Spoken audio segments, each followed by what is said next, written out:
Assalamualaikum warahmatullahi wabarakatuh. Salam sejahtera untuk kita semua.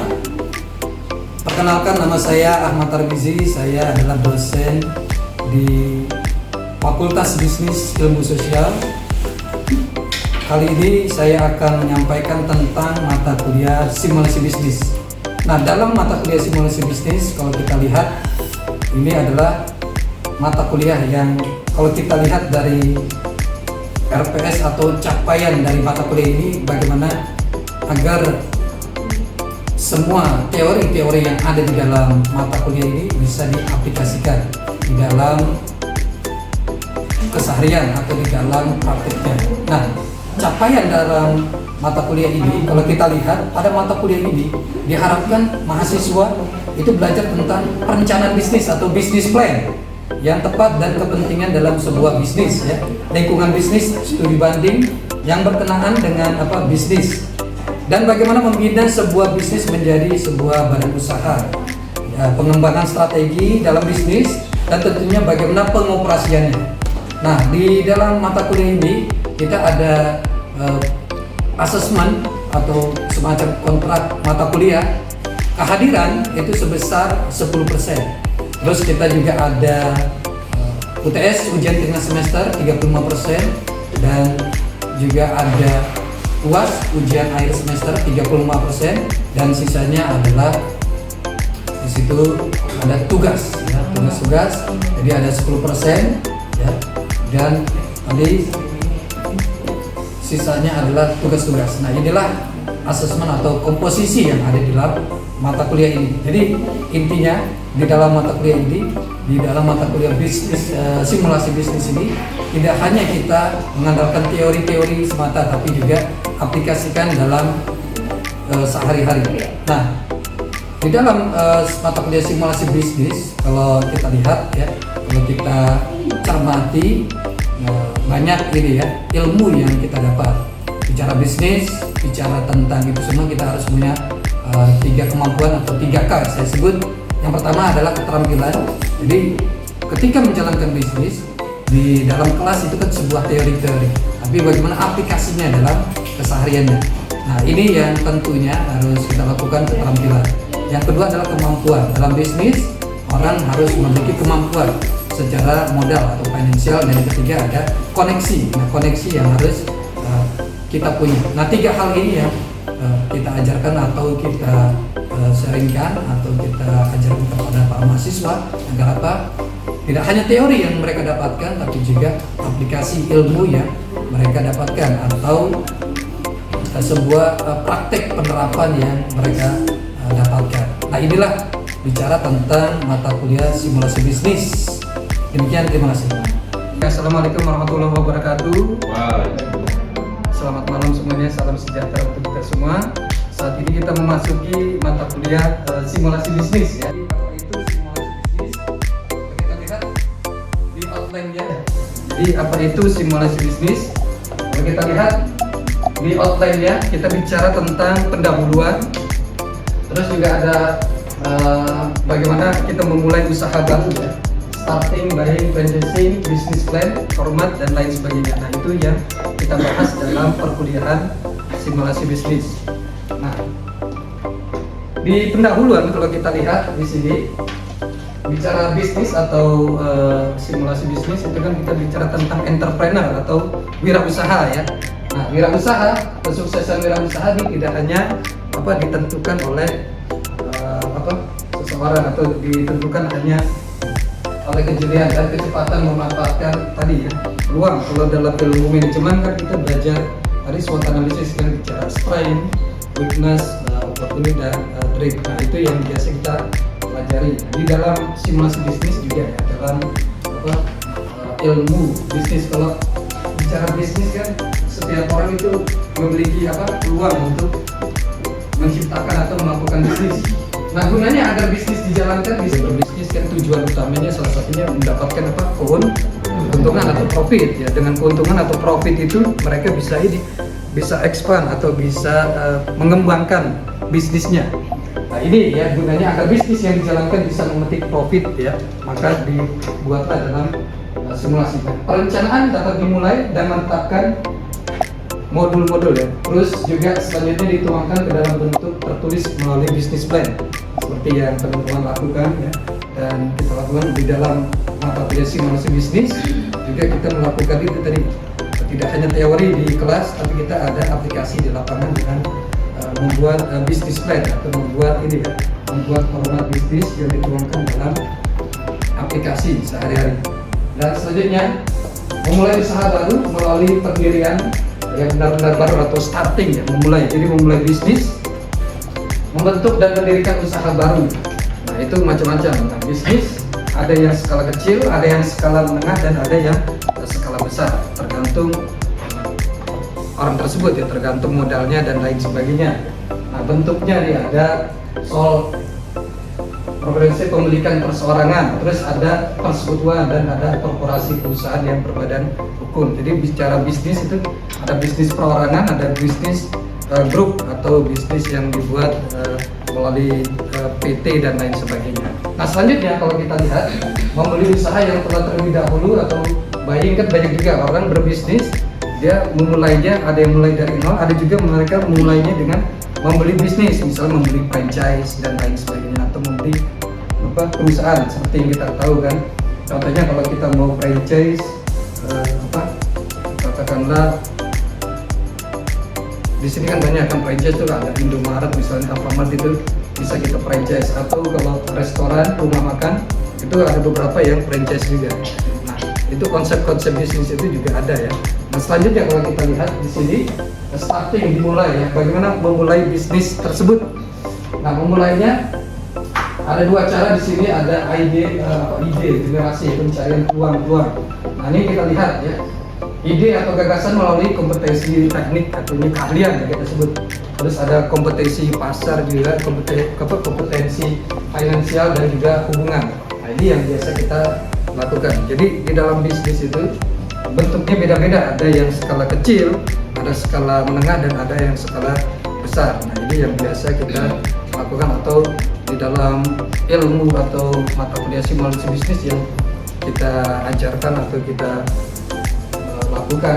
Nah ini semua. Yang kedua opportunity ya. Jadi dalam bisnis itu juga ada opportunity, artinya ada semacam kesempatan, peluang.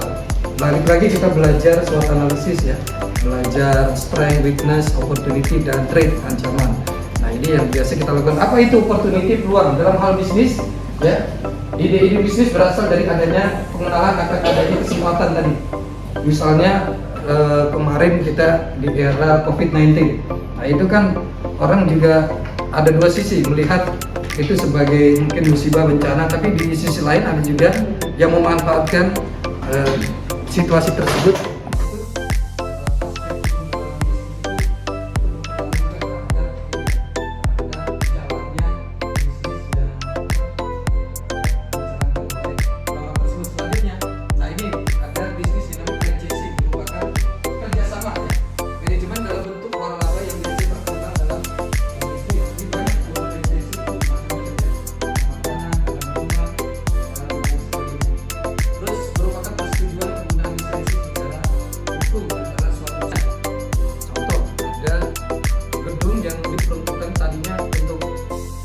Sebuah hotel, tapi begitu kata COVID-19 itu langsung di switch, diubah menjadi apa, rumah sakit ya, karena peruntukan saat itu kan orang lebih banyak memilih atau ini ya, kebutuhan atau ilmu kesehatan kan lebih banyak kan, akhirnya dirubah dari hotel ke rumah sakit karena kebutuhan rumah sakit dan lain sebagainya.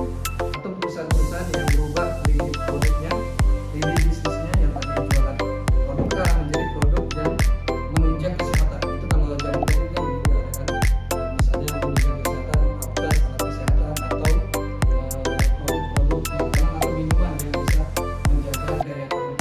Itu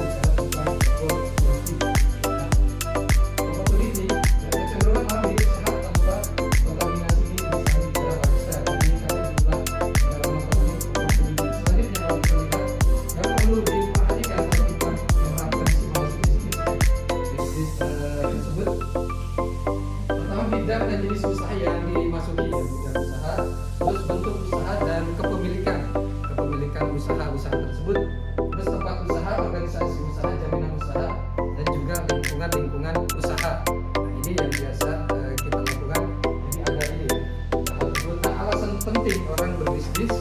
Pertama, dia berbisnis resiko lebih rendah, terus lebih mudah mengelola. Maksudnya kalau kita punya bisnis sendiri, punya usaha sendiri kan mengelolanya waktu ya, kalau waktu time managementnya bisa dikelola sendiri.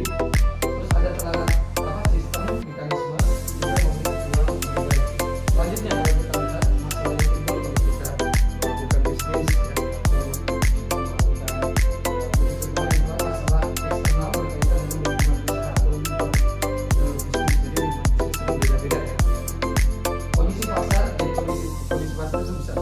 ya, turun ya, tergantung situasi ekonomi yang ada di saat itu. Jadi apalagi kalau bisnis atau ekonomi itu kan tergantung hal-hal yang lain. Misalnya kan kalau bicara bisnis, ekonomi, kita bicara tentang politik juga, terus bagaimana keamanan dan lain sebagainya. Misalnya kalau situasi kondisi politik di luar negeri, perang dan lain sebagainya, itu juga berpengaruh berimpact pada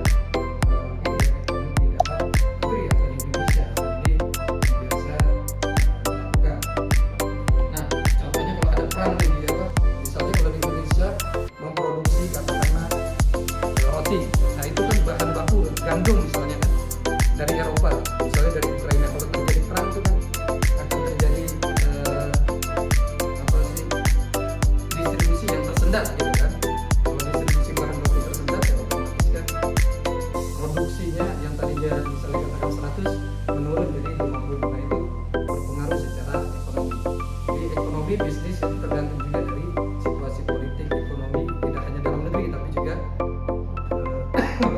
luar negeri. Nah, tentunya kalau dalam bisnis juga ada masalah internal di dalam. Kalau eksternal itu hal yang tidak bisa tapi kalau di internal itu hal yang bisa kita tanggulangi dalam hal bagaimana. Terus selanjutnya di sini masalah eksternal dan juga masalah internal. Artinya kalau dalam bisnis juga ada masalah internal di dalam. Dan kalau bisnis itu kan kalau eksternal itu hal yang tidak bisa ini ya. Tapi kalau di internal itu hal yang bisa kita tanggulangi. Jadi tanggulangi dalam hal bagaimana perusahaan itu, orang-orang di dalamnya itu bisa memanage orang-orang yang ada di bisnis atau perusahaan itu. Yang perlu dipertimbangkan kalau kita melakukan bisnis, pertama pengalaman yang dimiliki untuk mengoperasikan usaha.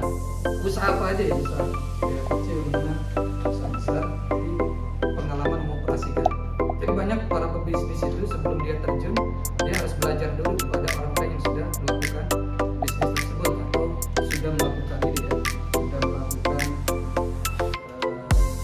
menjalankan ya. Jadi ada sistem kalau kita bilang ATM lah, amati, tiru dan modifikasi. Jadi kalau kita mau sukses bisnisnya, cara yang paling tepat yaitu copy paste. Jadi amati, tiru, modifikasi baru dijalankan. Terus mengapa usaha tersebut berhasil bertahan tetapi berada dalam kondisi sendiri?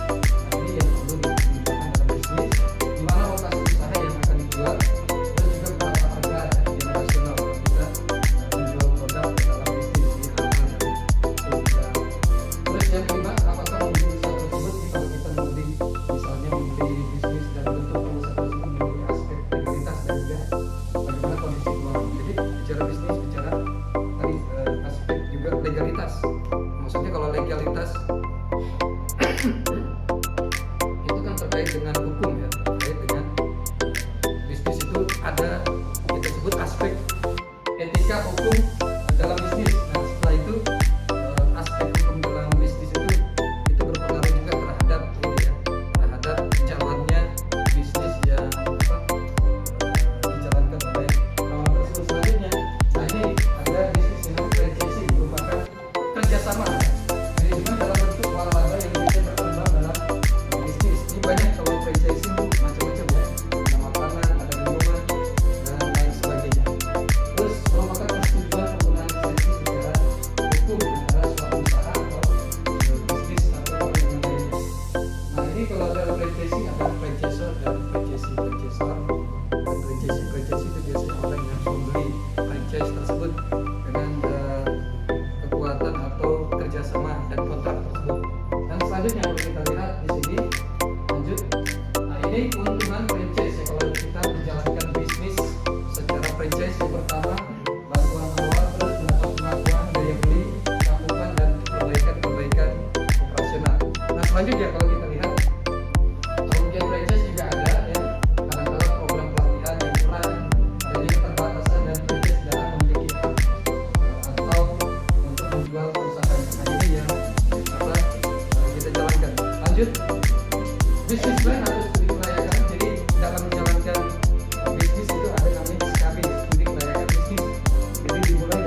melihat prospek ke depan itu menguntungkan atau tidak. Nah, selanjutnya kalau kita lihat bisnis plan dan visibility study menjadi perbedaan-perbedaan dasar dari sebuah bisnis plan. Nah, ini bisnis plan, visibility ada hal yang berbeda ya. Kalau bicara bisnis plan dibuat dengan dasar kompetensi dari orang tersebut, biasanya digunakan sebagai dokumen hanya menunjukkan pembuatan proyeksi. Kalau visibility beda lagi. Lanjut. Nah, bisnis plan apa itu? Jadi merupakan ini kalau kita buat itu proposal bisnis plan yang memperlihatkan situasi tadi sebelumnya, prospek dan kemungkinan pengembangan usaha. Jadi dalam bentuk ini ya, dalam bentuk proposal bisnis.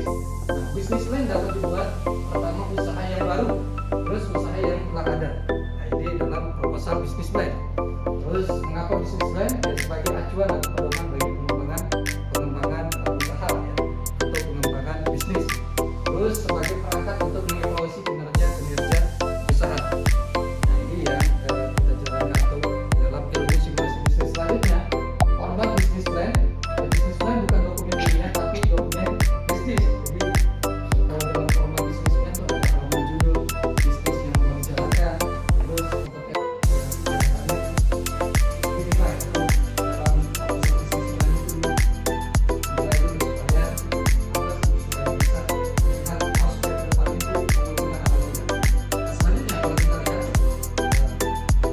bisnis plan dan visibility study jadi perbedaan-perbedaan dasar dari sebuah bisnis plan. Nah, ini bisnis plan, visibility ada hal yang berbeda ya. Kalau bicara bisnis plan dibuat dengan dasar kompetensi dari orang tersebut, biasanya digunakan sebagai dokumen hanya menunjukkan pembuatan proyeksi. Kalau visibility beda lagi. Lanjut. Nah, bisnis plan apa itu? Jadi merupakan ini kalau kita buat itu proposal bisnis plan yang memperlihatkan situasi tadi sebelumnya, prospek dan kemungkinan pengembangan usaha. Jadi dalam bentuk ini ya, dalam bentuk proposal bisnis. Nah, bisnis plan dapat dibuat pertama usaha yang baru, terus usaha yang telah ada. Jadi dalam proposal bisnis plan.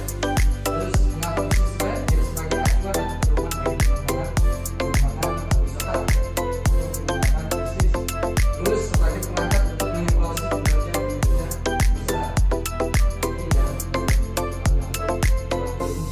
Selanjutnya, format bisnis plan. Dan bisnis plan bukan dokumen ilmiah tapi dokumen bisnis. Jadi kalau dalam format bisnis plan itu ada halaman judul, bisnis yang mau dijalankan, terus kompetensi pengusul dan lain sebagainya. Ini ya teman-teman. Terus selanjutnya kalau kita lihat ada tes dulu sama ini dan ada ini semacam proposal bisnisnya. Ini merupakan yang biasa kita lakukan dalam bisnis plan. Jadi intinya dalam ilmu simulasi bisnis, ilmu yang mencoba mengaplikasikan atau menjalankan sebuah bisnis yang tadinya sesuatu yang bisa diaplikasikan ke dalam bentuk proposal dan tidak nanti di dalam bentuk ini aplikasi pelaksanaan. Ini yang biasa kita lakukan. Nah, selanjutnya ya, aspek hukum dalam bisnis ya, dalam mata kuliah simulasi bisnis. Nah, ini penting ya, kalau kita lihat di sini membuat tentang pilihan bentuk badan hukum. Karena kalau bisnis kan banyak badan hukumnya kan. Ada PT, ada SMP, ada perorangan dan lain sebagainya. Itu pilihan tergantung si pembuat atau pengelola bisnis. Nah, kalau kita lihat lagi aspek hukum dari aspek manajemen dan organisasi ya, membuat data-data dan lain sebagainya. Jadi bicara tentang mata kuliah simulasi bisnis ini tentunya tadi saya sampaikan bahwa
menjalankan bisnis.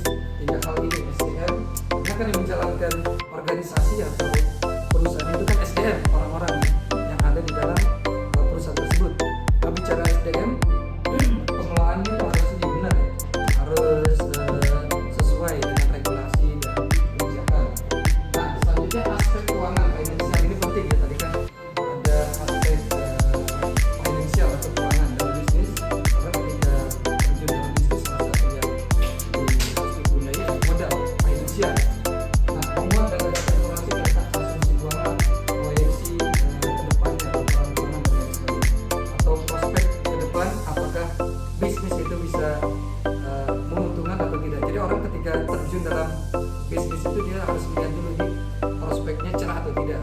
Nah, dia harus melihat dan bertanya kepada mentornya sebelum benar-benar bisnis itu dijalankan. Jadi tidak tiba-tiba dia menjalankan bisnis itu secara frontal atau jalan juga dari sini perlu panduan.